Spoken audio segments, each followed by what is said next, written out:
Graça e paz, povo de Deus, uma ótima noite em nome do Senhor Jesus Cristo a todos os eleitos do Senhor, amém? Que Deus abençoe grandemente em nome do Senhor Jesus Cristo. Meus queridos, estamos aqui com mais uma palavra de Deus. E, em primeira instância, aqui deixar esta frase, tá? Há um só motivo, há apenas um motivo para que o servo de Deus, a serva de Deus, não vença nessa vida, ou qualquer outro ser humano. Um único motivo, e o motivo é o pecado. Tirando o pecado, tirou-se os problemas, ainda que, claro, é preciso lutar muito nessa vida confiando em Deus. Vou deixar aqui algumas passagens, amém? Por quê? Porque sobre a igreja do Senhor, temos algumas profecias que nos garantem a vitória em Cristo Jesus, tá? Foi o Senhor Jesus que falou que as portas do inferno não vão prevalecer jamais contra a igreja do Deus vivo. Isso é, a igreja, ela foi criada em Cristo, revestida de poder em Cristo. A igreja recebeu do Senhor, o Pai do nosso amado Senhor Jesus Cristo, o Espírito Santo.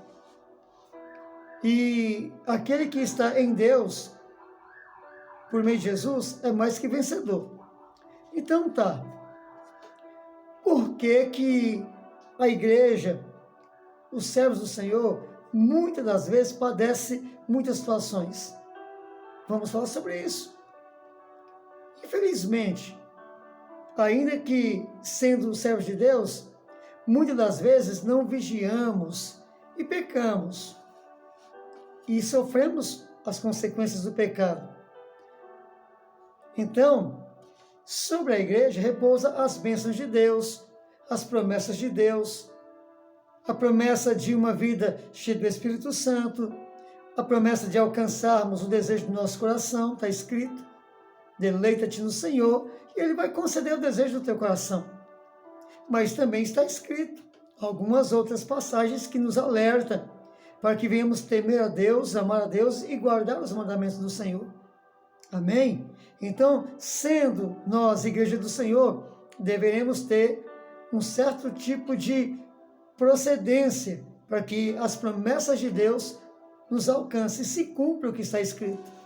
Que na casa do justo vai pousar a bênção e na casa do ímpio a maldição, e ali vão permanecer. Mas, antes de adentrarmos aqui na leitura de algumas passagens aqui, eu peço que você nos ajude a divulgar, amém?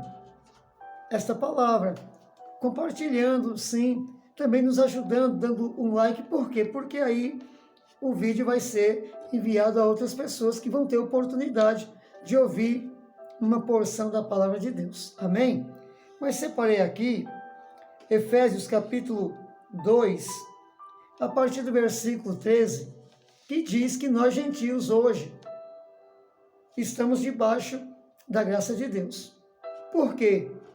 Porque a princípio, como está em João capítulo 1, que Jesus veio para Israel, para os seus, mas os seus não o receberam. Mas todos aqueles que recebem Jesus Cristo como Senhor de suas vidas, recebem também, por meio de Jesus, o poder de Deus para se tornar filho de Deus. Isto é, quando o Senhor envia a palavra, o pregador envia os apóstolos por todo mundo, a mensagem é esta, que infelizmente, nem todos são filhos de Deus, mas todos são criaturas de Deus. Mas esta criatura a qual Deus envia a palavra, aceitando Jesus Cristo, que é a porta que nos leva ao Pai, recebe, aliás, poder para se tornar filho de Deus. Se usar esse poder com legitimidade, passa das trevas para a maravilhosa luz. Passa pelo processo de um novo nascimento. Passa a ser agora filho por adoção. É esta a palavra e devemos confiar. Em Efésios capítulo 2, a partir do versículo 13, diz assim: mas agora, em Cristo Jesus, vós que antes estáveis longe, já pelo sangue de Cristo chegastes perto. Nós que não tínhamos esperança, que não tínhamos uma aliança com Deus, porque o próprio Israel tinha o mandamento da circuncisão. Para quê? Para que pudesse ser de Deus. O sinal da aliança de Deus com Israel, por meio de Abraão, foi a circuncisão. Então, todo o descendente de Abraão que fosse circuncidado faz parte do povo de Deus. Não foi circuncidado, seria destruído, arraigado, tirado do meio do povo de Deus. Deus não iria aceitá-lo em meio ao seu povo. Então, existe uma aliança. E por conta dessa verdade, os gentios, todos aqueles de outras nações que não pertencem à casa de Israel, não têm aliança com Deus. Só que quando Jesus veio pelo sangue na cruz, ele nos deu esta graça. É por isso que está escrito aqui. Mas agora, a partir do momento que aceitamos Jesus, em Cristo Jesus, vós que antes estáveis longe, já pelo sangue de Cristo chegastes perto. Agora estamos perto de Deus. 14. Porque Ele é a nossa paz, o qual de ambos os povos fez um e derrubou a parede de separação que estava no meio. Na sua carne desfez a inimizade. Então, Jesus agora pega os dois povos, os gentios e Israel, e faz desses dois povos um. Agora, tanto Israel como os gentios têm a oportunidade de, em Jesus Cristo, se tornar um filho de Deus, de forma legítima mesmo. Então, o versículo 15 ainda continua dizendo: e isto é, a lei dos mandamentos contidos em ordenanças para criar em si um mesmo homem. Vou repetir o versículo 15. Isto é, a lei dos mandamentos contidos em ordenanças para criar em si mesmo dos dois um novo homem, assim fazendo a paz. Então, em Jesus Cristo, na morte de Jesus, em o véu se rasgar, se cumprindo a profecia de Jeremias, no capítulo 31, que o Senhor iria fazer com Israel uma nova aliança, a fim de agora resgatar os gentios, está se cumprindo aqui em Cristo. E pela cruz, pelo ato lá na cruz, reconciliar ambos com Deus em um só corpo. Reconciliar Israel e reconciliar também os gentios. Por quê? Porque aquele que peca, ele está longe de Deus. Aquele que peca agora, ele perde o contato com Deus. Então, Israel que tinha a circuncisão, quando Deus dá a lei para Israel, coloca tanto Israel como gentios tudo debaixo do pecado. Agora existe uma regra para que venhamos poder fazer parte do povo de Deus e usufruir das promessas de Deus, do amor de Deus, do poder de Deus, da fidelidade de Deus. E a regra é santidade. Então aqui está dizendo que em Jesus, essa inimizade que tínhamos contra Deus e Deus contra nós, acabou. Agora temos a oportunidade de servirmos a Deus por meio de Jesus Cristo. Versículo 17. E vindo Jesus, evangelizou. Paz a vós que estáveis longe, gentios, e paz aos que estavam perto, Israel. Então, tem uma novidade. Agora, quem servir Deus de verdade, passa a ter as promessas de Deus sobre sua vida. Porque por Jesus, ambos, tanto gentios como Israel, temos acesso ao Pai em um mesmo Espírito. Assim, pois, não sois mais estrangeiros, nem forasteiros, antes sois concidadãos dos santos e membros da família de Deus. Meus queridos, quando aceitamos Jesus, Timóteo, aliás, é isso mesmo, 2 Timóteo capítulo 2, 19, diz o seguinte, que aquele que professa o nome de Jesus se aparta de todo pecado, de todo mal, em prova que realmente amou Deus e aceitou Jesus Cristo. para que esta palavra bendita, poderosa, santa, venha se cumprir nas nossas vidas. Quando não usamos de legitimidade, eu fui à igreja, eu batizei, eu congrego, mas eu não vivo a palavra de Deus, eu estou apenas me enganando. Eu estou dentro da casa de Deus, mas as promessas de Deus não estão sobre a minha vida, por quê? Porque Deus não encontrou em mim a fidelidade de servir a Ele em novidade de vida, por meio da palavra santa. É por conta disso que vemos na igreja muita gente sofrendo. E essas pessoas estão completamente enganadas, achando que o batismo é suficiente, achando que ir aos cultos é suficiente. O batismo é para fazermos parte do povo de Deus. As idas à igreja é para aprender os caminhos de Deus. Mas agora que eu estou batizado, estou aprendendo os caminhos de Deus, eu tenho a oportunidade de viver os mandamentos de Deus e andar nos caminhos de Deus, que vai me conduzir à paz e uma vida de vitória. Essa caminhada, essa busca é fácil? Claro que não. Vai exigir bom ânimo, força. Lembra de Josué no capítulo 1? O Senhor dizendo: Josué, você precisa ser forte, valoroso, valente. Você não pode ter medo. Eu serei contigo por onde você quer que ande. Onde você andar, eu estou contigo ali. Mas você tem que fazer uma coisa. Você tem que ler a palavra de dia e de noite. Guardar todos os mandamentos que meu servo Moisés te deu.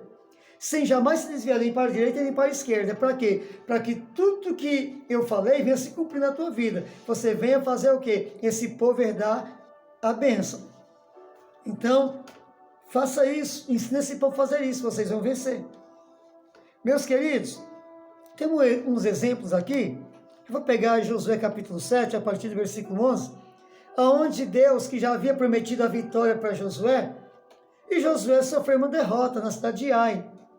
Após uma grande vitória contra Jericó, eles vão para uma cidade menor, mais pequena, menos segurança, e eles vão e perdem a batalha.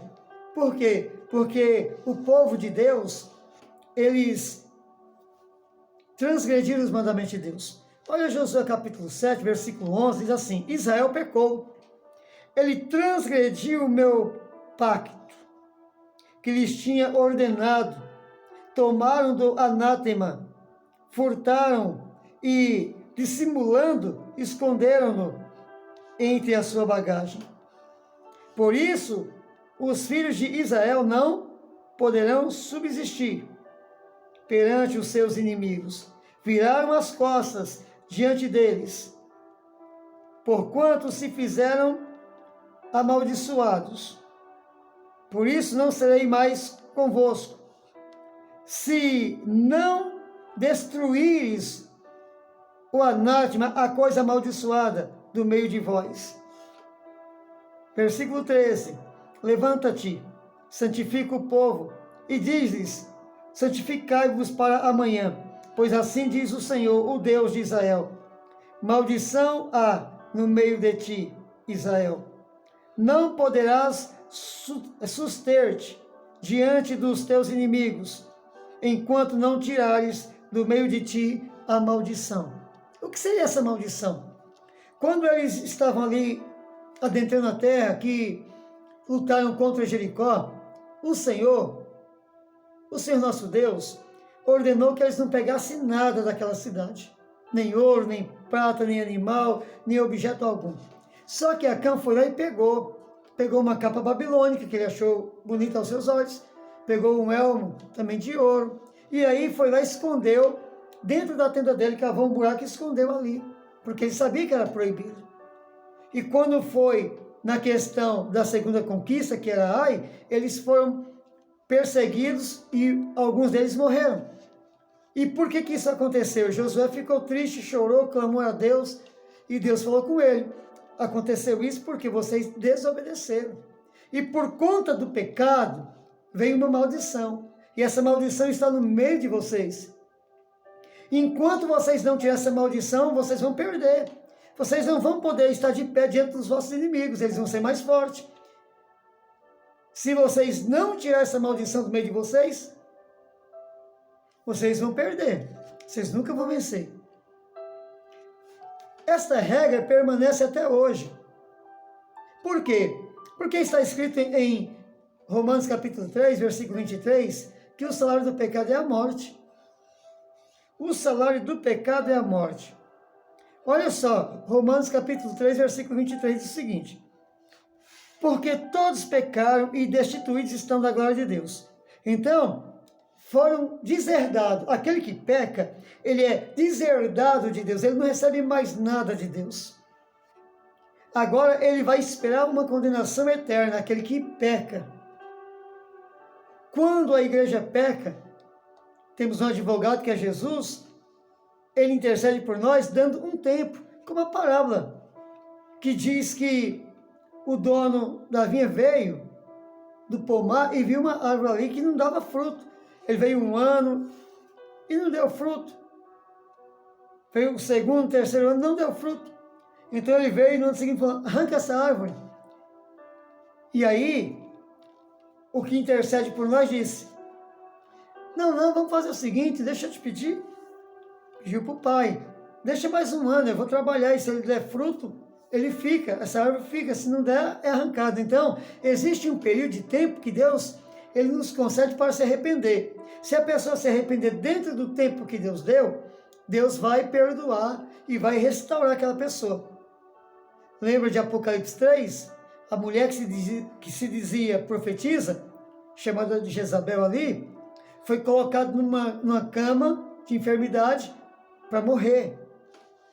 Por quê? Porque o tempo que Deus deu, ela não aceitou. E ela se dizia profetisa dentro da casa de Deus, mas foi para um leito de morte. Então, assim, o que o cristão, o servo de Deus, precisa urgentemente fazer? O quê? O cristão, ele precisa entender que o pecado é o fim da paz. É o fim da prosperidade. É o início de uma destruição. E é tão triste porque Deus nos colocou como igreja debaixo das bênçãos de Deus, enquanto o mundo está debaixo da ira de Deus. Romanos capítulo 1, versículo 18 em diante. O mundo está debaixo de uma ira, e a ira de Deus vai se manifestar sobre todo o filho da desobediência.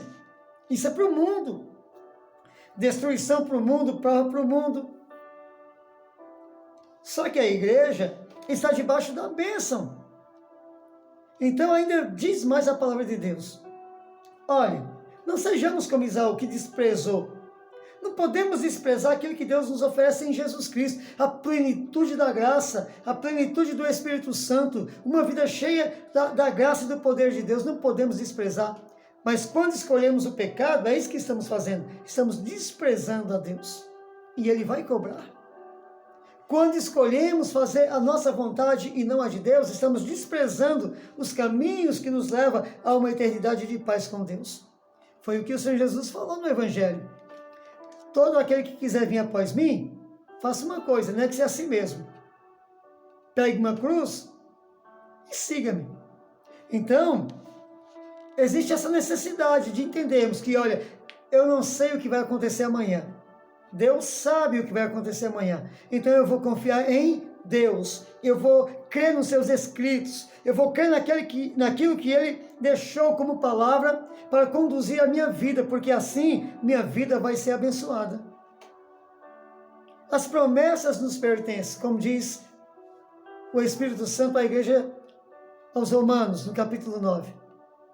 Fala que Deus deu aos israelitas essa graça, mas hoje nós somos também parte do mesmo povo, como foi feita a leitura aqui em Efésios capítulo 2, a partir do versículo 13.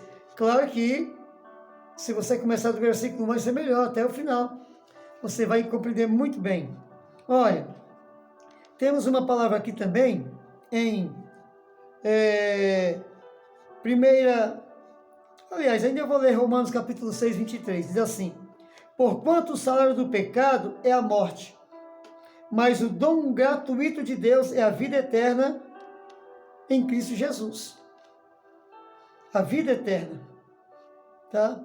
Porque o salário do pecado é a morte, mas o dom gratuito de Deus é a vida eterna, mediante Cristo Jesus, o nosso Senhor, o nosso Salvador. Se eu sei que em Jesus está a vida, está a salvação, por que eu vou perder tempo com o mundo? Se eu entendo que só o Senhor é Deus. Então, meus queridos, é aquilo. Aquele que está em Jesus Cristo. 2 Coríntios 5,17. Aquele que está em Jesus Cristo, nova criatura é. As coisas velhas já passaram e tudo se fez novo. Então não pode-se o cristão vir para a casa de Deus e continuar na mesma vida lá fora.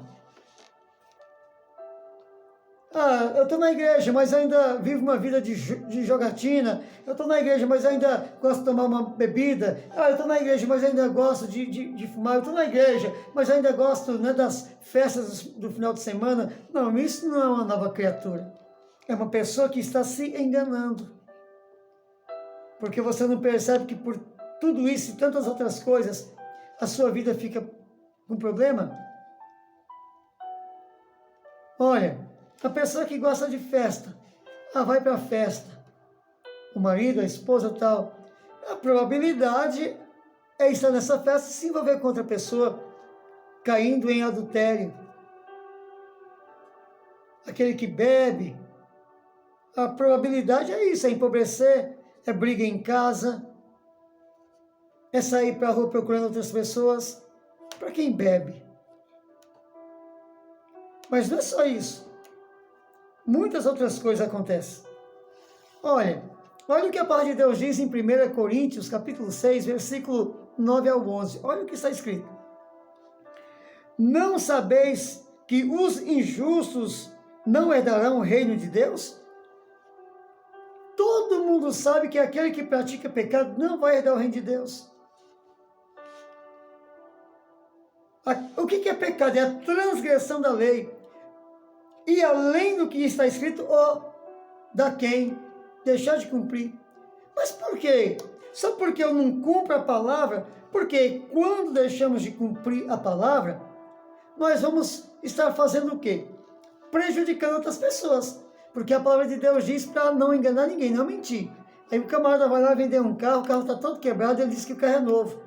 E aí o outro compra esse carro, com uma semana bate o motor, que prejuízo para o outro. Olha que encrenca vai ter com o outro. Quando a palavra de Deus diz não adultério, porque ninguém gosta de ser traído. Por que vai trair? Traiu a esposa, traiu o marido, por quê? Levando essa pessoa a uma tristeza profunda, a uma depressão. Então está atingindo pessoas. O mandamento é para proteger a si mesmo e proteger a outras pessoas. Por que esse século aqui nunca se ouviu falar tanto de depressão? O que seria depressão? Quero trazer o conhecimento de você que nos ouve através dessa live aqui, que existem alguns estágios. E o primeiro estágio é opressão. A pessoa é oprimida com situações, ela não consegue lidar com essa situação. Da opressão, que é a mente cheia a toda hora, o coração cheio, a alma cheia a toda hora de situações que não quer lidar, que não consegue lidar, começa a perder o ânimo, então começa a se esvaziar. Por isso é chamado de depressão. Mas não é só essas duas situações, existe uma terceira situação. Porque primeiro é a opressão, depois é a depressão e depois chega a uma possessão, que é uma mente maior tomando uma menor. Aí vai entrar na vida dessa pessoa que não quer mais viver, uma entidade aí espiritual que vai agora fazer com que haja uma queda mais profunda. De maneira que palavras não funcionam, não adianta. Aí é psicólogo para cá, psicólogo para lá, quando na verdade só Deus pode dar jeito. Só Deus. E por que isso tudo acontece? Por conta do pecado. Por conta do pecado. Uma pessoa que se sente mal amada, ela tem uma probabilidade muito grande de entrar em depressão, porque ela não vai ver sentido para a vida. Tudo começa em um sentimento negativo. fazendo parte da vida dessa pessoa todo o tempo. Ela perde a visão, ela não entende que ela pode ser feliz ainda. Ela não vê esperança, então ela entra em depressão. Então Deus, quando ele diz assim, não se engane, presta atenção, quem peca não vai herdar o reino de Deus. Não sabeis que os injustos não hão de herdar o reino de Deus e nem as bênçãos de Deus. Aí ele diz aqui, não vos enganeis, não se engane. Isso é, não seja convicto de uma mentira, de um erro. Vai dar certo quando está fazendo uma coisa errada. Ninguém planta melancia e vai colher figo, não. Ninguém planta um pé de abacate e vai colher goiaba, não. Não tem como dar certo se está fazendo errado. Então ele diz, não se engane. Quando você peca, você está se afastando de Deus cada vez mais. Então, como igreja, devemos alegrar a Deus e não entristecer a Deus. Como está lá também em Efésios 4. Não entristeça o Espírito Santo de Deus. O Espírito Santo de Deus fica triste? Fica quando? Quando começamos a transgredir os mandamentos de Deus. Quando começamos a nos afastar de Deus, preferindo o pecado. Então o Espírito Santo que veio para convencer o homem do juízo, da justiça e do pecado, ele se cala. E essa pessoa vai ficar à mercê dos seus próprios pensamentos, que vai naufragar a cada dia. Não entristeça o Espírito Santo de Deus. Não entristeça Deus. Não entristeça Jesus. Não entristeça ninguém. Seja uma bênção como foi Abraão. Seja motivo de esperança. Tenha um testemunho santo, belo, poderoso em Cristo para a glória do Pai. Vou repetir. Não sabeis que os injustos não hão de herdar o reino de Deus? Não vos enganeis. Nem os fornicadores, nem os idólatras, nem os adúlteros, nem os efeminados, nem os homossexuais, nem os ladrões, nem os cobiçosos, nem os bêbados, nem os maldizentes, nem os que praticam a extorsão, esses aí não herdarão o reino de Deus. Quem faz essas coisas, eu estou na igreja, mas não vai herdar o reino de Deus. Quem despreza as coisas que Deus está oferecendo, não vai herdar o reino de Deus. Aconselho ler Provérbios 1, que diz que aquele que despreza Deus, um dia vai sofrer e vai cair em si, e vai clamar a Deus, mas Deus não vai ouvir, porque ele esteve ali sempre querendo abençoar a pessoa, escolhendo outras coisas, outros lugares, outros caminhos. Meus queridos, a igreja é amada de Deus. O homem, a mulher, o jovem, o ancião, a criança. E Deus, ele tem nos dado essa oportunidade. Para estar encerrando aqui, eu vou fazer uma leitura que se encontra em Deuteronômio 28. Deuteronômio 28. Deus, ele disse que ele vai nos confirmar como povo santo. Deus vai nos confirmar. Deus. Mas olha o que ele diz aqui, olha o que é necessário para que Deus venha nos confirmar. Tá? Eu vou ler o versículo 9, que diz assim: o Senhor te confirmará para si, por povo santo, como te jurou. Mas isso é, se guardares os mandamentos do Senhor teu Deus e andares nos seus caminhos. Então, quando eu citei João, capítulo 1 de João, versículo 11, que Jesus veio para os seus, mas os seus não o receberam, mas todos quanto o receberam, recebeu o poder de Deus para se tornar filho de Deus. João capítulo 1, versículo 11 fala isso. Porque o poder de Deus é o Evangelho. Romanos capítulo 1 diz que, olha o apóstolo Paulo dizendo: não me envergonhe do Evangelho de Cristo, porque o Evangelho de Cristo é o poder de Deus para a salvação de todo aquele que nele crê, primeiro do judeu e também do grego, do gentio. Então, o poder é o Evangelho. Quando você coloca o Evangelho em prática, os ensinamentos de Deus em prática, Deus vai te confirmando. Ele vai confirmando você como filho, como filha. Eu li, mas eu não entendi. Mas entendemos sim. Não podemos pecar. Porque o salário do pecado é a morte. O dom gratuito de Deus é a vida eterna em Cristo Jesus. Mas o salário do pecado é a morte.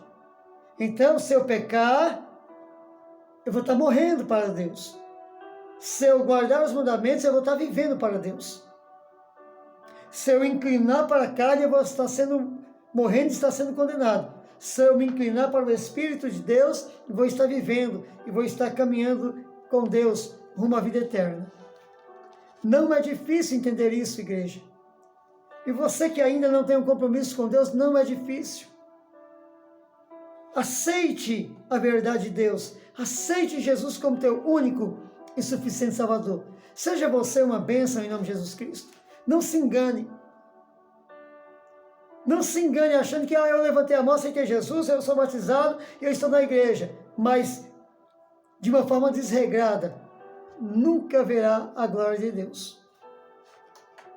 E o pecado tem sido motivo para muitos cristãos estar passando, por sofrimento, por dores, sem esperança.